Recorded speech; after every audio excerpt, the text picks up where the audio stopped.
Hello and welcome back to my channel. I'm going to do a tag video today. I wasn't tagged by anyone, but it's one of those time of year related tags. So I thought I'd go ahead and do it anyway. So this is the quarter year crisis book tag, something along those lines. It was created by Machines Reading and it's about checking in with what you've been reading so far, how you're doing on your reading goals, just how the year's been going so far. So yeah, let's get into the questions. So the first question is how many books you have read this year so far. I have read 24 books so far in 2024. Well, technically 23. I'm about 20 minutes away from the end in my current audiobook, but I'm gonna count it for the purpose of this video. So I've been reading about 8 books a month, which for me is a really good reading pace. One of my goals this year was to read less than 100 books, and if I keep up like this, I will read just under 100 books. So yeah, I'm happy with the number of books I've read this year so far. Question 2 is, have you already found a book that you think will be a 2024 favorite? Or if not, what was your favorite book? You've read that wasn't quite 5 stars. I haven't read any 5-star books yet, but that's probably because I'm pretty stingy with 5 stars. I only give 5 stars to books that have a profound impact on me, books that will become all-time favorites.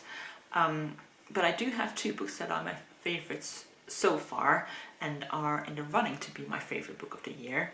But also I think I would be a little bit sad if I won't read anything that tops these books. I just feel like I haven't read my favorite book of the year yet. Anyway, I did really love these 2 books, and they are Our Missing Hearts by Celeste Ng. I reviewed this in my TBR Spin first quarter wrap-up video. If you want to hear my thoughts, I'll link that video down below. And the other one is A Little Luck by Claudia Pineiro. I haven't put up a review of this yet. I think that will be in my next reading wrap-up video. I loved Elena Knows, and this is really excellent as well.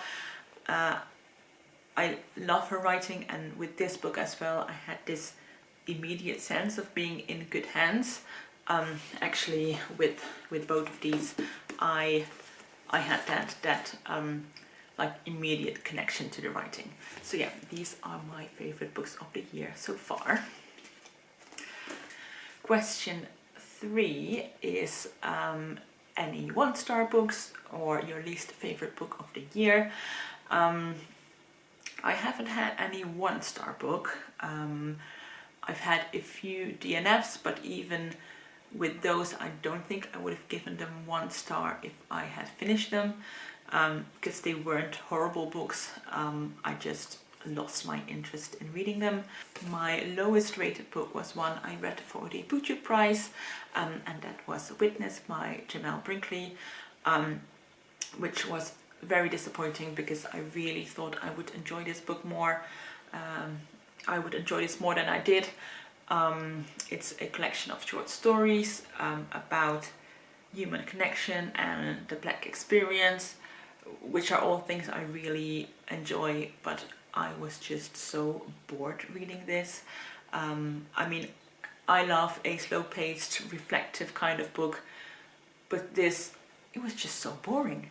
I appreciated what the author was trying to say in this book, but I just really didn't connect with the characters, and if it wasn't for the Booktubers prize, I would have not finished this book.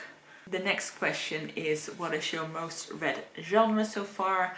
And I'm not going to answer this question because I think that would be obvious. Question number 5, I think, is a book that surprised you. And I have 2 books for this one. One a good surprise, and the other and the other one not so good.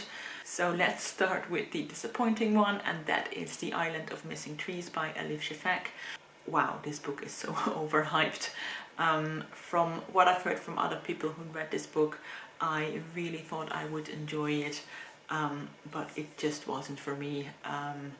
I've talked about this in the same video as where I talked about Our Missing Hearts, if you want to hear my full review. And the positive surprise is the book I'm currently reading. I'm about 2/3 of the way through, and that is The House of Mirth by Edith Wharton.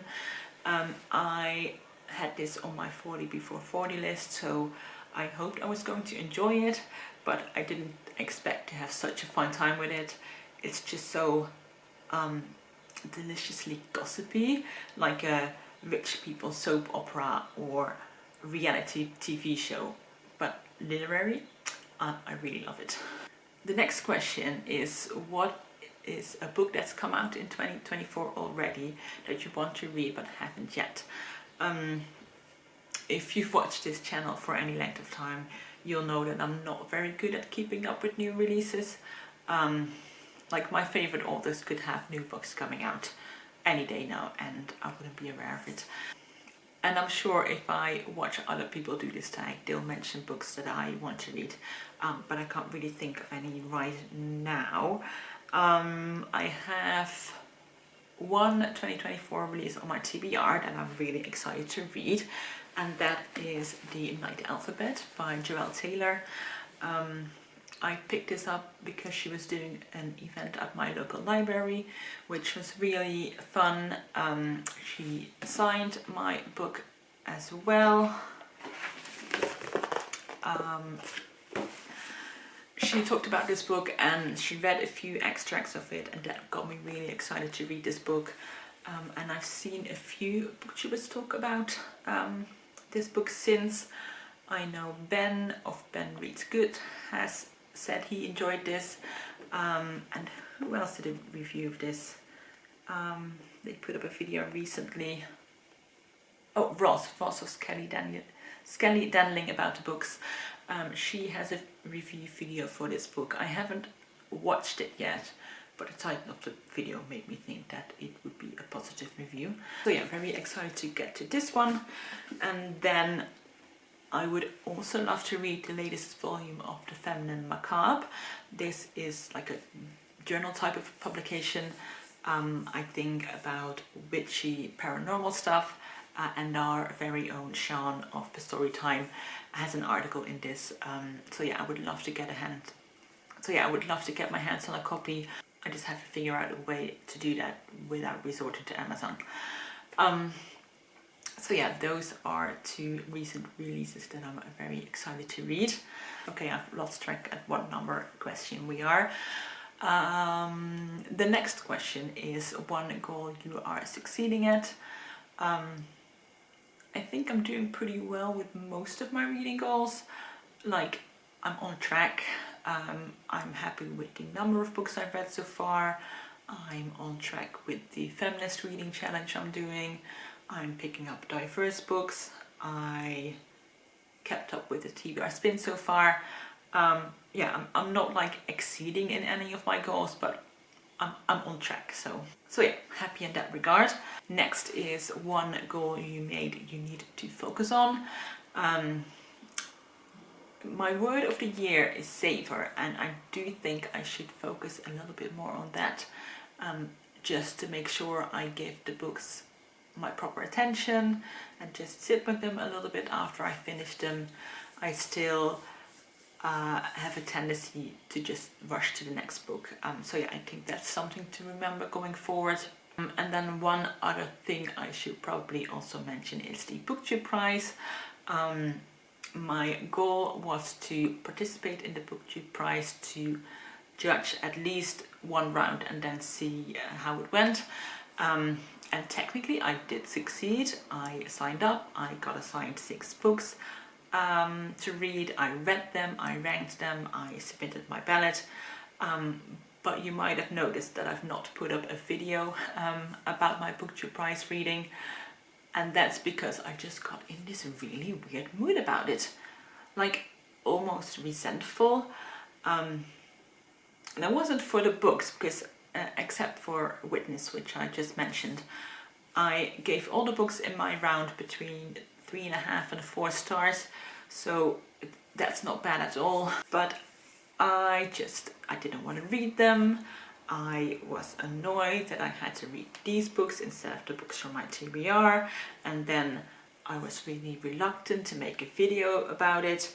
So then I was like, you know what, just don't do it. You don't have to make a video if you don't want to. No one is telling you to do it except for yourself. I mean, I don't think I could have made a video without sounding annoyed and bitter, and I don't think the books I read deserve that. So yeah, I can check that goal off as completed, but I wouldn't call it a success. Yeah, I think it might be it for me and the Booktube Prize, at least for this year. Yeah, I'll see how I feel next year. And we're already at the last question, which is, are there any new to you booktubers for 2024 to recommend? I have 2 in mind. The first one I think I'm subscribed to a little bit longer, but I really wanted to mention her, and that is Hannah of Hannah Lost the Plot. She has a word of the year as well, and her word is impatience. And she's been doing these reading vlogs where at the beginning of the month she picks 4 books to read, just the 4 books she is most excited to read at that point, and she reads them. Her reviews are usually pretty long. She shares a lot of thoughts about the books. She shares passages of the books and just lets you in on her thoughts when she's reading the book, and I really enjoy that. And then I also recently discovered Erin of Erin Gender Creative. She's a very kind, soft-spoken person. Her videos are just very cozy and calming, and she just has this really grounding energy around her that I really enjoy. So yeah, check out both of her channels. They're very different in style, but I love them both. So please check them out. And since this is a tag video, I'll tag them both to do this video, as well as any other channels I've mentioned today. You're all tagged. And that was all the questions. I hope you enjoyed this video. If you have any questions or comments, please leave them down below. I would especially love to hear about your biggest surprise, either the good or the bad or both. Yeah, that's it for today. Thank you so much for watching, and I will see you in the next video. Bye bye.